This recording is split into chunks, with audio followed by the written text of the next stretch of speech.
The long and short of it, written by Bobbles. Chapter 8. It was the next morning, and nocturnal Pike, guardsman extraordinaire, awoke in shame.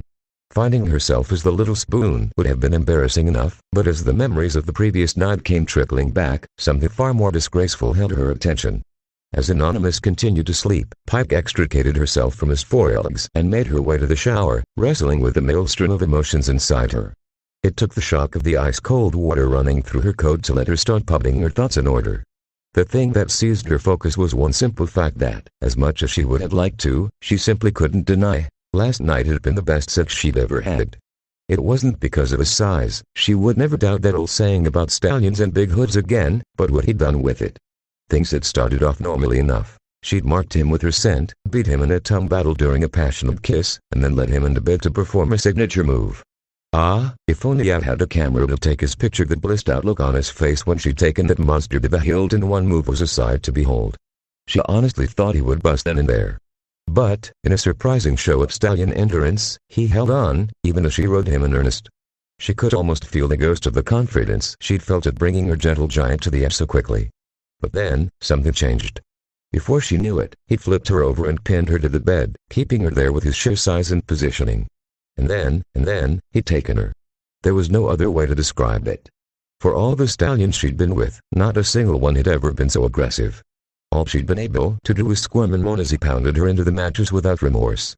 He'd even turned their normal banter into dirty talk that cut right to her core. "Oh yeah, you like this, don't you, Pike? Even with all your training, you can't get back on top. Why? 'Cause you're just a little mare. And you love that, don't you?" Even with the ice-cold water running down her back, just remembering what he'd said was enough to put the heat back into her loins.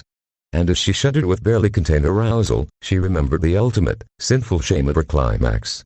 At the end, it became a race. Who could drive the other to orgasm first? She had hoped that if he at least came before she did, she could salvage her merely pride. But, it was not to be. The domination, the dirty talk, and the sheer, unrestrained indulgence in that part of herself she'd always kept hidden away was just too much. She couldn't even remember if he came. The white-hot pleasure of being fucked through her own orgasm was enough to blank her mind, and knocked her out cold for the rest of the night. So there she stood in the morning after, fulfilled in a way she'd never been before, and burning with a deep, deep shame. She was ashamed because he was right. She did love how small and weak he made her feel as he pounded her helpless form without remorse. Not once had another stallion ever bucked her like that, and if she was honest, she didn't think she could ever go back. And to top it all off, the secret desires she'd buried ever since she was a filly had now forced themselves into the forefront of her mind, bringing with it a sense of what she'd almost call release.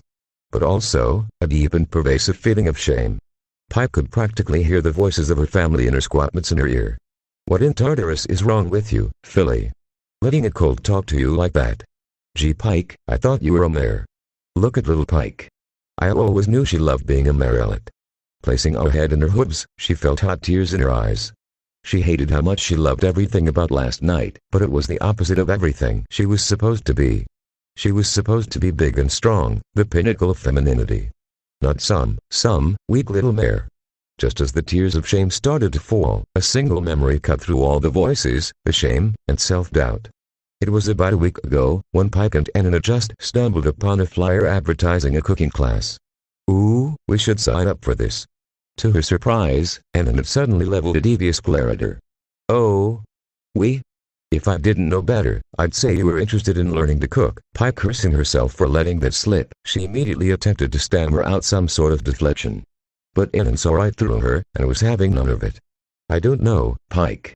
Sounded to me like you wanted to learn how to do a stallion's job." Thinking back on it, the feeling of embarrassment then was strikingly similar to the shame she felt now.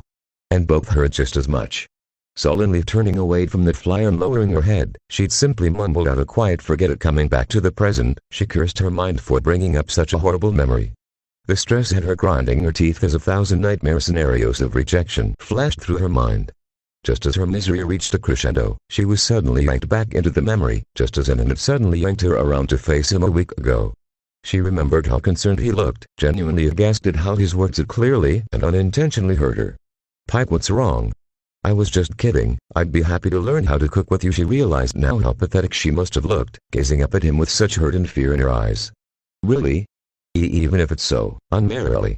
His immediate response was to pull her into what was probably the deepest hug he'd ever given her. Of course. You know I don't give a shit about that crap, Pike. If you want to learn how to cook, that's nothing to be ashamed of. Back then, when it said that, she could almost hear the disapproving voice of her family ringing in her ears, just like she could now. But he was a rock in that miniature maelstrom of fear and doubt, going against everything she'd ever been taught, and telling her not to be ashamed. Just like he would be now, if he wasn't fast asleep right outside this room. Suddenly, one more memory surfaced in her mind.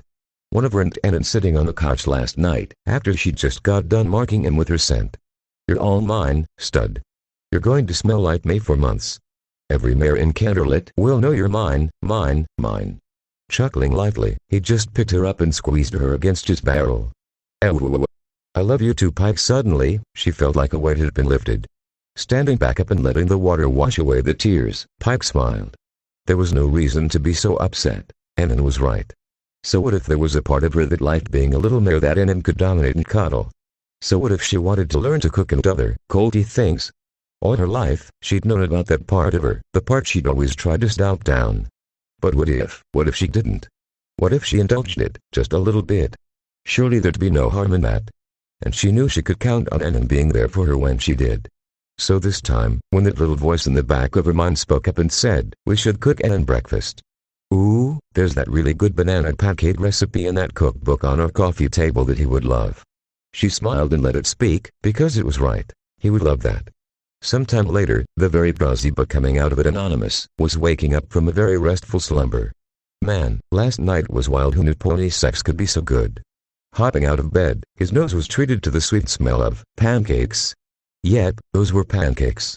Seeing as Pike wasn't still wrapped up in his knot arms, he figured she must have already gotten up and started breakfast. Nice. Hopefully that meant she was alright. Admittedly, last night had been mostly obscured by a lusty haze, but he did know one thing. When the going got tough, some wires got crossed, and he'd gone absolutely ape on poor Pike. Coming out of the haze to find her passed out beneath him had been more than a little terrifying, but, at the time, he was way too tired to worry, and had promptly passed out, his subconscious opting to leave it for future, well-rested Anonymous to deal with.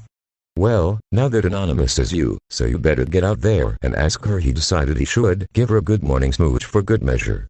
So, with a foolproof plan in mind, he trotted a little trot right to the kitchen. And, upon his arrival, immediately spied her hard at work. So hard at work, in fact, that it seemed she hadn't noticed his approach, which gave him a positively devilish idea. Sweet Luna, how much longer is Annan going to be asleep for? At this point, Nocturnal Pike had more or less worked her way out of the emotional breakdown she was having earlier. Who knew cooking could be so cathartic? But that being said, she really was dying to see hey! She suddenly found herself swept up from behind, letting out an involuntary ache. She found herself pulled into a surprise embrace followed by a good morning smooch right on her snet. MWAH. Good morning, honey.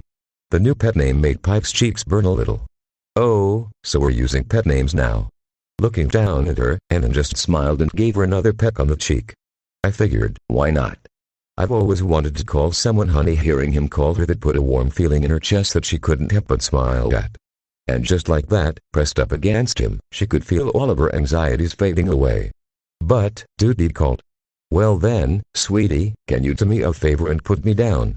I don't want these to burn. Doing just that, he proceeded to move to her side to see what she had in the pan. And just what are these? Banana pancakes from that one cookbook you got us. His eyes lit up. The one by Waffle Iron.